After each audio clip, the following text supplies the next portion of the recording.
Charlotte Voss drove the Aston Martin DB11 into the fifth garage in 3 weeks and received the exact same answer she had gotten from the 4 places before it: the transmission was dead. Replace it. The total estimate across all 5 quotes had climbed to $271,000. She was standing with a pen in her hand, nearly ready to authorize the work order, when her assistant leaned in and whispered a name: a worn-down garage on the western edge of town, run by a single father almost no one knew existed. No neon sign, no showroom, just motor oil and the sound of metal against metal, and a man named Isaac Hayes wiping his hands on a faded rag, looking like someone who had never in his life needed to impress anyone. Charlotte Voss had built Voss Prestige Motors into the 3rd largest luxury vehicle distribution network in the country before she turned 34, and she had done it without apology.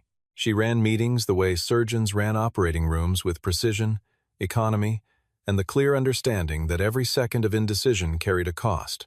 She did not arrive late. She did not offer unnecessary warmth. She did not waste time on feelings when facts were available, and she had spent enough years in boardrooms to know that people who led with emotion rarely lasted long enough to matter. The dealerships under the Voss name moved everything from Bentley to Lamborghini, and Charlotte had personally approved the purchase of the Aston Martin DB11 that now sat immovable in her private lot, an $800,000 machine she had selected as a gift to mark 10 years of partnership with Elliot Graves.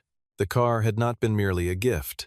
It had been a statement, the kind she had learned from her father's example, that the Voss name was synonymous with the finest things that moved on 4 wheels, and that 10 years of partnership with a man like Graves deserved something that could not be replicated by a wire transfer or a card with a signature. She had driven 3 different DB11s before settling on the specification, the color, the stitching, the bespoke instrument panel, and she had taken satisfaction in knowing that the car was exactly right.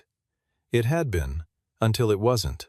Elliot Graves was not a man who asked for much. He held 18% of the Voss Group's equity, had been her father's closest ally before her father's retirement, and had never once raised his voice in a meeting or sent an email in anger. He did not need to. His silence carried weight that other men's speeches never could, and when he called to confirm, he would be arriving the following Friday to take a drive in the DB11, the car Charlotte had described in her own words as a symbol of everything the Voss name stood for. She had felt the pressure of that conversation settle into her chest like a stone dropped into still water. The car had died on a Tuesday afternoon. Graves had been in the passenger seat for a demonstration run along the waterfront when the transmission locked mid-gear, the engine threw a harsh, grinding noise into the cabin, and the car rolled to a dead stop at the edge of an intersection. Graves said nothing. He waited for the tow, accepted the ride Charlotte arranged, and spoke only once before climbing into the substitute vehicle. He told her he looked forward to seeing the DB11 when he returned from Boston. His tone was not angry. It was something quieter, and Charlotte had always found quiet far more difficult to carry than anger. She called her head of technical operations from the side of the road while the flatbed was still loading the car. The instruction was direct. The car needed to be perfect within 7 days, and he was authorized to spend whatever was required to make that happen. She had not imagined, standing on that curb watching the DB11 rise onto the back of the truck, that 7 days would become 3 weeks of compounding silence and 5 very expensive dead ends. She had not imagined it because in the world Charlotte Voss operated in, problems at sufficient cost could always be solved. The only variable was the number.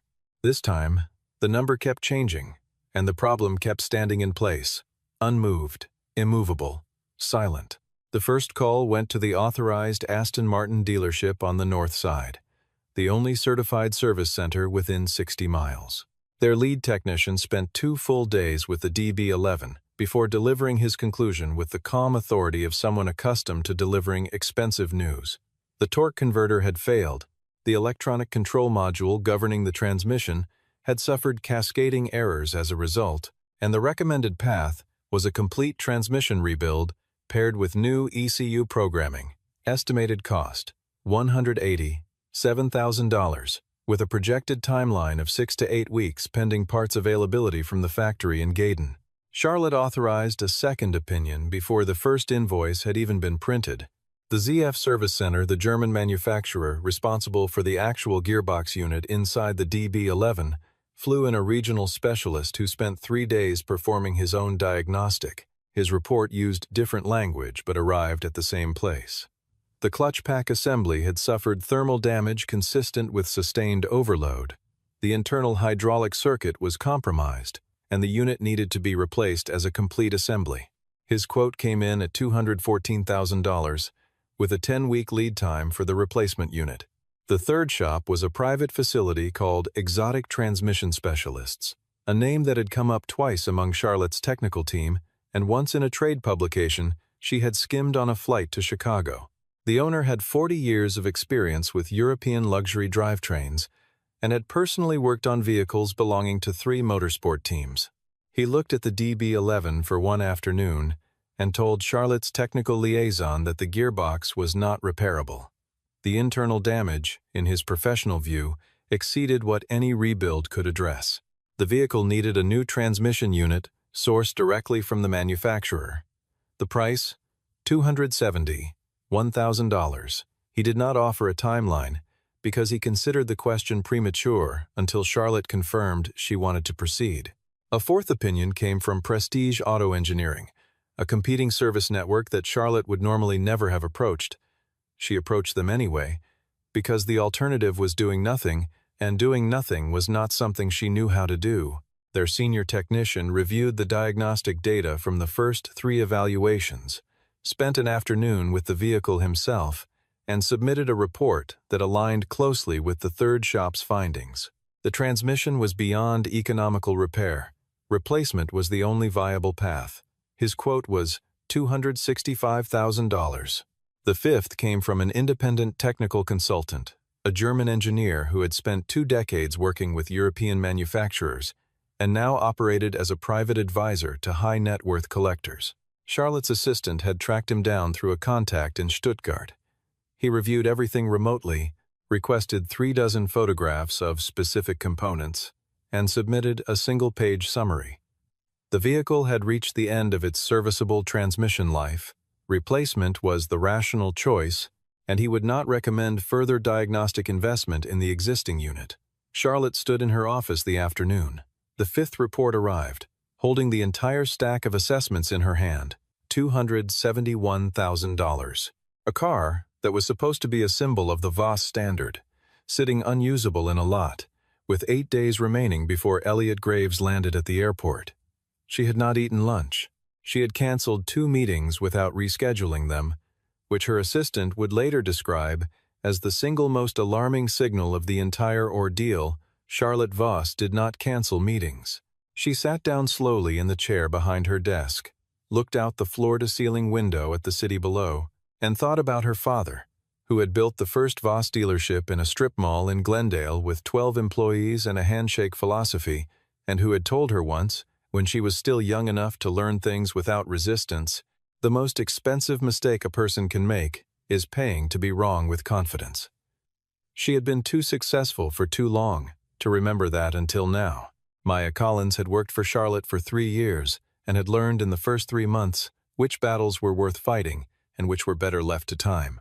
She was 28, organized to a degree that bordered on architectural, and possessed of a quality rare in Charlotte's orbit. She told the truth, even when the truth was unwelcome, because she had long since calculated that the long-term value of honesty outweighed the short-term discomfort of delivering it. She knocked on Charlotte's office door at 4:30 in the afternoon and placed a small folded piece of paper on the desk without preamble. Charlotte looked at it. She looked at Maya. She asked what it was. A name, Maya said, and an address. The paper read, Isaac Hayes, Hayes Garage, Oak Creek Road, West Side. Charlotte picked it up the way she might pick up a note she expected to find disappointing. Isaac Hayes was 39 years old, Maya explained, working through it methodically. He had been raising his daughter alone since the girl was 9 months old. His grandfather had left him the garage, a 2-bay operation in a part of town the luxury vehicle world had never thought to pay attention to. He had no website, no digital footprint of any kind, no trade association membership, no industry publication appearances, no professional network that Charlotte's contacts could verify through normal channels. What he did have, and Maya had spent 2 full days confirming this through sources she considered genuinely reliable, was a career that had ended far too early, and a reputation that traveled only by word of mouth, which in her experience was always the reputation worth trusting, because it required no one to curate it. 3 months earlier, a private collector in Dallas had brought Isaac a Bugatti Chiron that the factory's own authorized service team in California had declined to accept for repair. The collector had been told the vehicle's drivetrain had suffered irreversible damage in a flooding incident and the repair was not viable. He had been quoted $400,000 for replacement components alone, plus labor, and had been advised to consider the car a total loss. Isaac Hayes had taken the car. 11 days later, the Chiron was running without fault. The collector paid Isaac $6,200 and offered him 10 times that amount to relocate to Dallas, with a fully equipped facility provided at no cost. Isaac had declined without appearing to consider it very long. Charlotte looked up from the paper. Her expression had not changed, but the quality of her silence had shifted in a way Maya had learned to recognize over 3 years. "I am not taking Elliot Graves's car to a garage on Oak Creek Road," she said. Maya placed a second document on the desk, a printed personnel record, partially redacted, from a source she later described only as someone who owed her a favor. The record identified Isaac Hayes as a senior transmission systems engineer at AMG Motorsport in Stuttgart, Germany. 11 years of service. Principal engineer on the development of the AMG SpeedShift transmission system used in the GT Black Series. Multiple internal citations for diagnostic innovation and root cause methodology. Departure date, voluntary resignation, reason listed, personal circumstances. Charlotte read it twice. She set it down beside the first paper and looked at both together on the clean surface of her desk. The clock behind her head read 4:41. She had 8 days. She picked up the phone and handed it to Maya without another word. Maya was already dialing. Isaac answered on the third ring with the name of his garage, and when Maya explained who was calling and why, there was a pause long enough to make Charlotte wonder whether he had set the phone down. Then he said, "Bring it tomorrow morning, early." And that was all. The garage sat behind a chain-link fence on a stretch of Oak Creek Road where the sidewalk ended and the tree line began.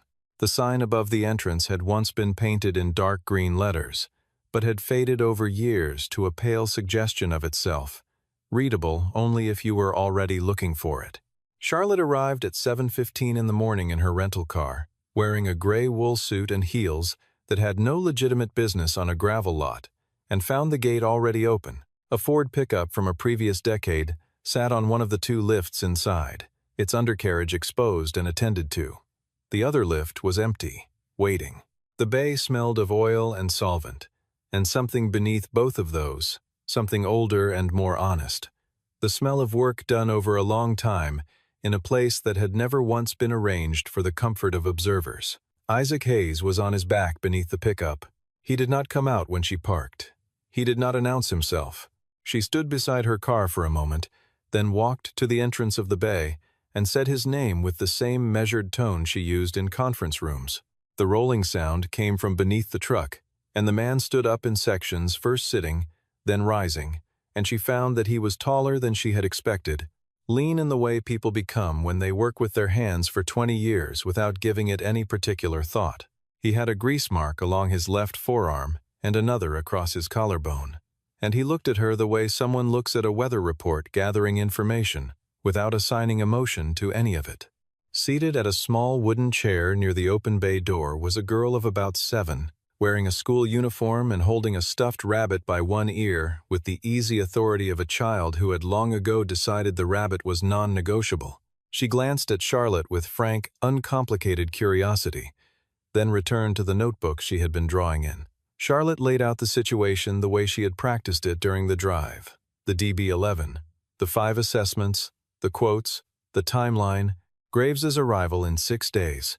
She used technical language deliberately, the way people do when they want to establish whether the person across from them is fluent or merely familiar. Isaac listened with his arms folded and his eyes on a point somewhere past her left shoulder. When she finished, he said nothing for a moment. Then he said, "Where's the car?" The flatbed arrived 20 minutes later. Isaac walked around the DB11 3 times after it came off the truck, his hands clasped behind his back, not touching anything. Charlotte watched him and found the restraint quietly maddening. She was accustomed to technicians who put their hands on things immediately, who needed contact before understanding could begin. Isaac did not appear to need contact. He looked at the car the way someone reads a page before deciding where to begin. He asked 3 questions. The first, had the vehicle been professionally cleaned before any of the 5 diagnostic visits? Charlotte said yes, she had wanted it presentable. He nodded. The second, who had been driving when the failure occurred, and for how long? She told him she had been at the wheel, Graves in the passenger seat, approximately 12 minutes into the drive. The third, had any fluid been serviced in the 60 days prior to the failure? She pulled the service records up on her phone. A transmission fluid top-off had been performed 6 weeks earlier during a routine appointment at the authorized dealership. Isaac absorbed this without visible reaction. Charlotte broke the silence deliberately. 5 specialists reviewed this vehicle. Each of them concluded the transmission is non-functional and requires replacement. Do you agree with that assessment? He looked at her for the first time since the car had arrived. His eyes were dark and level, and they held the specific calm of someone who had stopped needing to prove things a long time ago. Someone for whom the performance of confidence had become unnecessary because the thing itself was sufficient. I haven't opened it yet, he said. I don't agree or disagree with people who haven't opened it either. She was still processing that when Nora walked over and stood beside the rear quarter panel of the DB11, looking up at the long silver hood with the same unhurried seriousness her father carried. This is a pretty car, Nora said, to no one in particular. Dad always says pretty cars shouldn't die young. Charlotte did not know how to respond to a 7-year-old who had just said the most reasonable thing anyone had said to her in 3 weeks. Isaac set his terms without negotiation or preamble. He would take the car. He needed 7 days. Charlotte was not to enter the garage while work was in progress. No technical questions until he was ready to answer them. If she wanted to be present on the property during working hours, she was welcome to sit outside. He gestured toward the wooden chair Nora had vacated. Charlotte looked at the chair. It was the kind of furniture that had been repaired more than once by someone who valued it. She looked back at Isaac. "What's your rate?" she asked. "We'll discuss that after I know what's actually wrong," he said. He picked up a rag from the workbench and turned back to the pickup on the lift. The conversation was over. Charlotte stood in the gravel lot for a moment, with no useful direction available to her. She had not sat outside a garage on a wooden chair waiting on someone else's schedule since she was a teenager spending summer afternoons waiting for her father to finish work so they could drive home together. She had a feeling she was about to do it for an entire week, and she had no framework for that. No template from any of the years she had spent building a world where she was always the one being waited for. On the first day, Isaac removed the access panels and dropped the undercarriage shield without a word in Charlotte's direction. She arrived at 7 in the morning and sat in the wooden chair just outside the bay door with a coffee she had bought from a gas station 2 miles away because there was nowhere between her hotel and Oak Creek Road that was open at that hour and had any business calling itself a coffee establishment.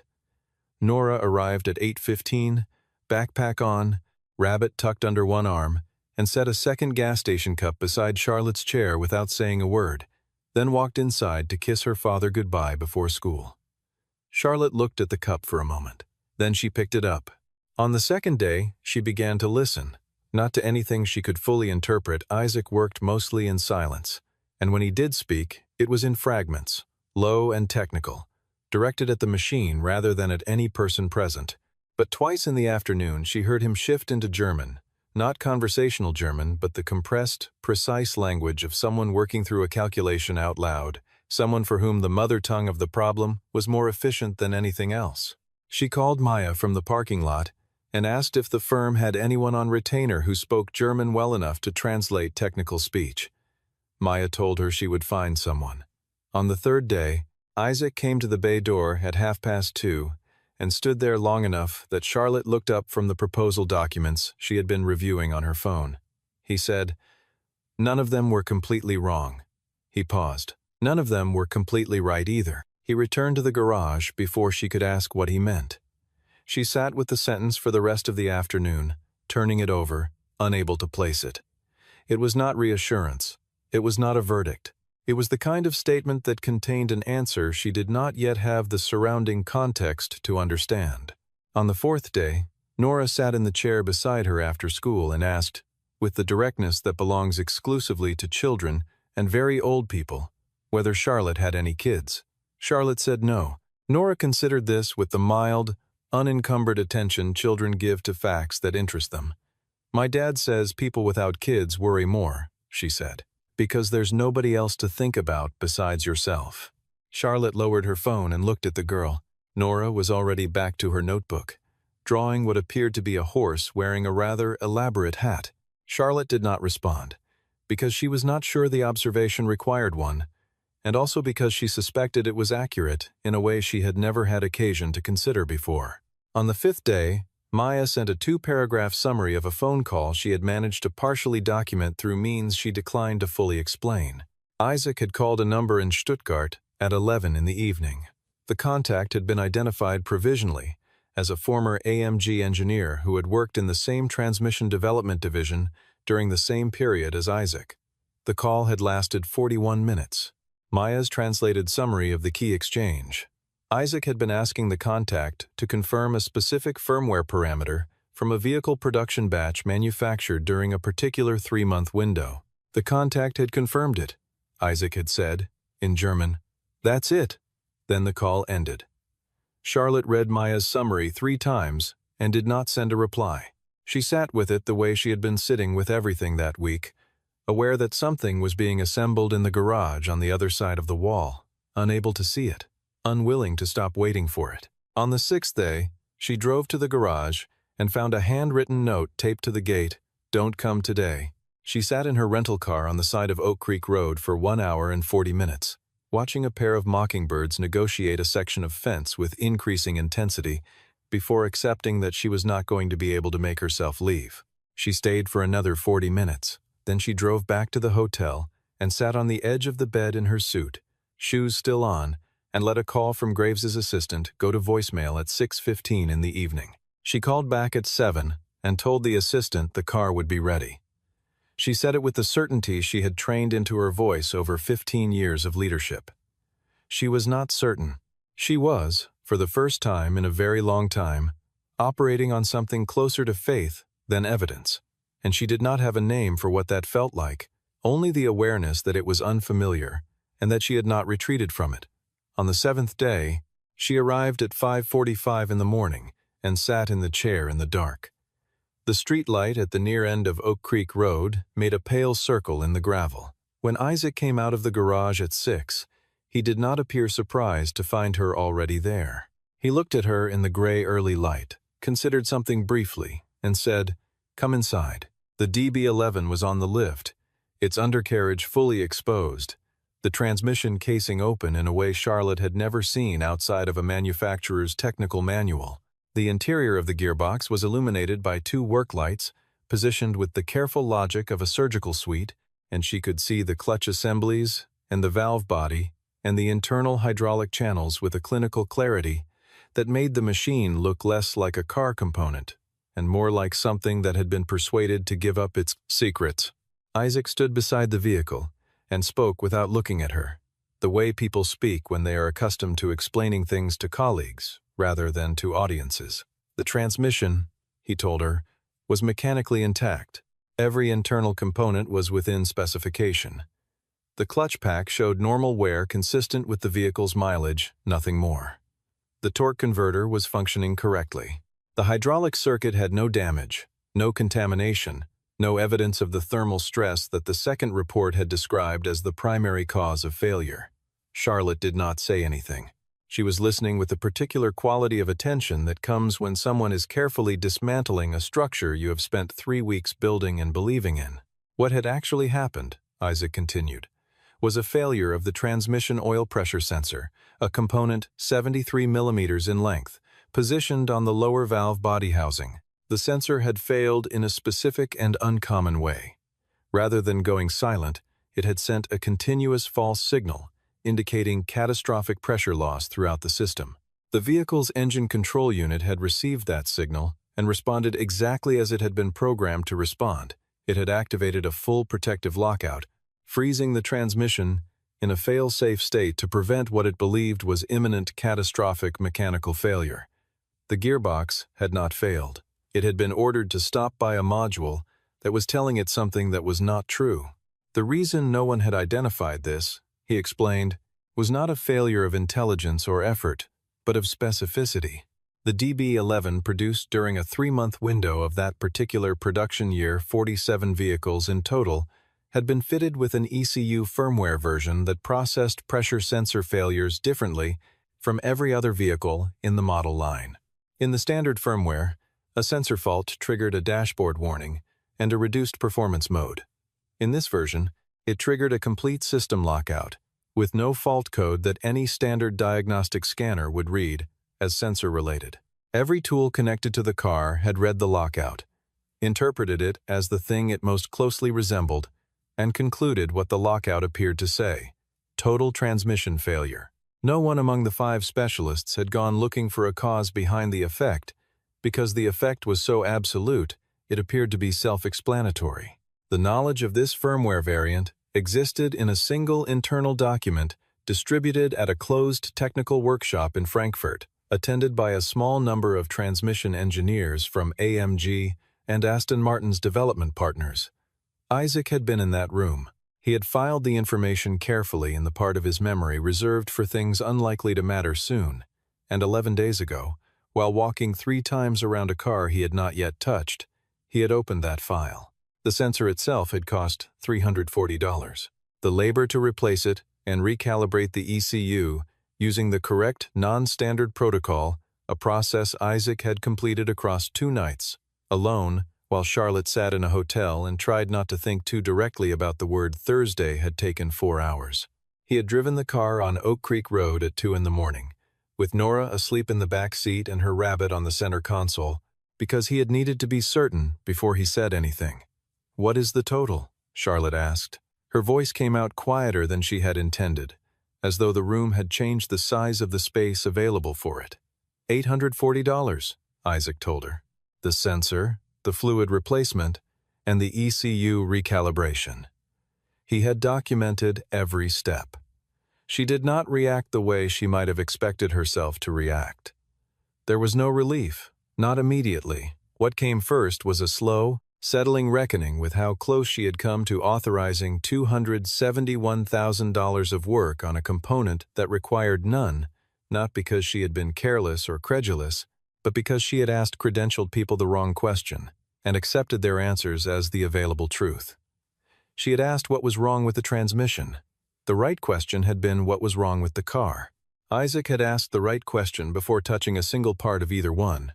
She turned from the vehicle and looked at the wall of the garage, truly looked at it for the first time in 7 days, and she saw the photograph. Isaac, at perhaps 28, in the navy coveralls of the AMG engineering team, standing in a workshop that looked like something between a laboratory and a cathedral of precision. Beside him, a woman with her head tipped easily toward his shoulder, and a smile that looked like it had always lived in her face and always would, cradled in Isaac's arms. A bundle so new to the world that the world had not yet fully registered it, scrawled in marker at the lower corner. Nora, Day 1. Charlotte looked at the photograph for a long moment. Then she turned back to Isaac. He was wiping his hands on a rag with the same unhurried motion she had watched him perform 100 times over the past 7 days, and he was not looking at her because he did not need to see her face to know what she was working out. She sat down in Nora's chair, which Isaac had at some point moved inside the bay, and she asked him something she had not planned to ask. "Why did you leave Stuttgart?" He folded the rag and set it on the bench. He was quiet for long enough that she thought he might choose not to answer. Then he said, "My wife passed when Nora was 9 months old. Aneurysm. No warning, nothing before it." He paused. "I could not be in Germany and be a father at the same time. My grandfather had left me this. So I came back." He gestured at the garage with a motion that was neither dismissive nor proud, simply accurate, the gesture of a man indicating something that is simply and completely true. I chose Nora. Charlotte asked if he ever regretted the choice. He thought about that with the seriousness he brought to mechanical problems, not the performance of consideration, but the actual thing. Every day, he said, and not once. Charlotte sat with that answer for a moment. It was the kind of thing that sounds like a contradiction until suddenly it doesn't, until you understand that both halves are simultaneously true and that the only dishonest response would be to choose one over the other. Then, she laid it out plainly, without dressing it up. The position of Chief Technical Officer at Voss Prestige Motors.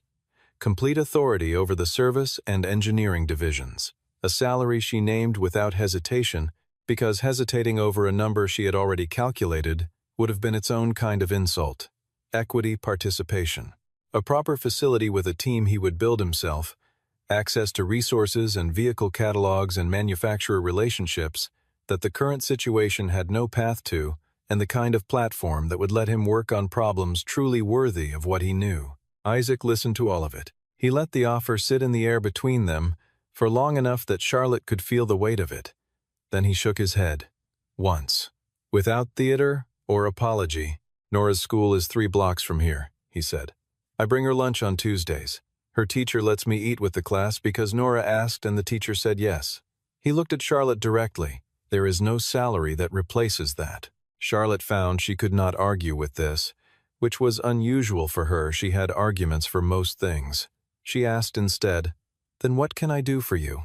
And she meant it as the genuine question it was. Not a negotiating position, not a social courtesy, but the honest inquiry of someone who had just watched a man outperform every resource available to her, and who wanted to understand what the correct reciprocation looked like. Isaac thought about it in the same unhurried way he thought about everything. If you have a client with a car nobody can figure out, he said, you know where I am. That's enough. Charlotte nodded. She placed her business card on the bench beside the folded rag. If you ever change your mind, she said, and left the sentence unfinished, because finishing it would have implied she expected him to, and she had already understood that she did not. Nora arrived home from school, while Charlotte was still in the garage. The girl dropped her backpack in its habitual spot by the door, with the authority of someone who had done it in exactly that location for years, walked directly to the DB11, and placed both palms flat on the hood. She stood there for a moment with her head slightly tilted, as though listening for something only she knew to listen for. Then she turned to her father. "Dad, is it better?" Isaac said. "It's better." Nora nodded once, with the placid certainty of someone confirming a fact that was always going to be true, retrieved her backpack, and went to find her rabbit. Charlotte drove away from Oak Creek Road an hour later. She found, as she turned onto the main road and the gate disappeared from her mirrors, that the week had a quality she had not anticipated and could not entirely name, not simply the resolution of the problem, but something in the particular texture of how it had been resolved. She had sat in a wooden chair outside a garage for 7 days and had been given almost nothing in the way of reassurance or information, and she had stayed. She had stayed because something in the economy of Isaac Hayes, the total absence of performance, the complete refusal to manage her expectations or ornament, his confidence had communicated, without ever stating it, that the work was being done correctly. She had not known before this week that she was capable of trusting something that quiet. Elliot Graves arrived on Friday afternoon, as scheduled, with the punctual and unannounced quality he brought to everything. He drove the DB11 for 22 minutes. Along the route, Charlotte had mapped the same waterfront road where the transmission had seized 3 weeks earlier, plus a return loop including a stretch of uphill gradient that would tax the gearbox precisely where the original failure had occurred. The car shifted through every gear without hesitation. The engine pulled clean and full through the top of its range. The cabin was as quiet as the day the car had left the factory. Graves parked in front of the Voss building, sat for a moment after the engine went quiet, then stepped out and handed Charlotte the key. "Who worked on it?" he asked. "An engineer I trust," she said. "From your network?" "No." Graves turned the key over in his hand once, the slow, deliberate motion of someone who was thinking about something other than the key. He was a man who had spent 60 years reading other people, and he was reading Charlotte now. He found something in her face he had not seen before. Not the controlled confidence she wore like a second architecture, but something underneath it that had been rearranged, something that had the look of a thing recently and genuinely learned. He was experienced enough to recognize that certain problems, when they resolve in a particular way, do not simply end, they alter the person they happen to. He had seen that in business and in the parts of life that did not carry business names. He did not ask what had changed. He asked, "The cost?" Charlotte looked at him steadily. $840. Graves was quiet for a long moment. He did not express surprise. He had lived long enough to know that the most expensive answer and the correct answer rarely shared a building. The best ones, he said, almost to himself, are never where you expect to look. He extended his hand. They shook. He told her he would be in touch the following week about the partnership renewal, and his tone carried the quiet warmth of something that had already been decided before he got into the car. That evening, Charlotte drove west on her own time, in the rental car she had been using for 3 weeks and had largely stopped registering as unfamiliar. She turned onto Oak Creek Road as the light went amber, the particular quality of evening light that makes even tired streets look briefly significant. The gate of Hayes' garage was closed and locked for the night, and from the road she could see through the side window of the small attached house a square of warm yellow light, and within it 2 silhouettes, one large, one small, seated together at what appeared to be a dinner table. The small one was doing most of the talking. The large one was listening with complete, undivided attention, the way a person listens when there is nowhere else they would rather be, and nothing they consider more important than the voice in front of them. Charlotte did not stop the car. She drove back the way she had come and did not turn on the radio. She thought, without sentimentality, but with the particular precision that was her best mode of thought, about what the week had actually demonstrated. Not about Isaac Hayes specifically, though she would think about him often in the months that followed, the way you think about things that correct something fundamental in you, but about the habit, deeply worn into years of practiced certainty, of arriving at conclusions before the evidence was complete, of trusting institutions because they were large and credentialed and expensive, and treating those qualities as a reliable proxy for being right, of confusing the confidence of experts with the accuracy of their expertise, 2 things that she had always known were not the same and had somehow, without noticing, begun to treat as though they were. She had nearly spent $271,000 replacing a component that a $340 sensor had been falsely accusing. She had been corrected by a man who earned his living in a 2-bay garage on a road most of her colleagues had never thought to find, who had walked into a room in Frankfurt years ago and kept something quietly in memory until the morning it became the only thing that mattered, and who had turned down everything she could offer him because Tuesday lunches with his daughter were not an item on any salary schedule she had the authority to match. She added his number to her phone under a new contact entry, Isaac Hayes, Hayes Garage, Oak Creek Road. Below the number, she typed 4 words and saved it without revision. Do not call late. Then she drove back to the hotel, ordered dinner for the first time in 3 weeks without simultaneously reviewing documents, and ate it in the kind of quiet she had not known she had been missing.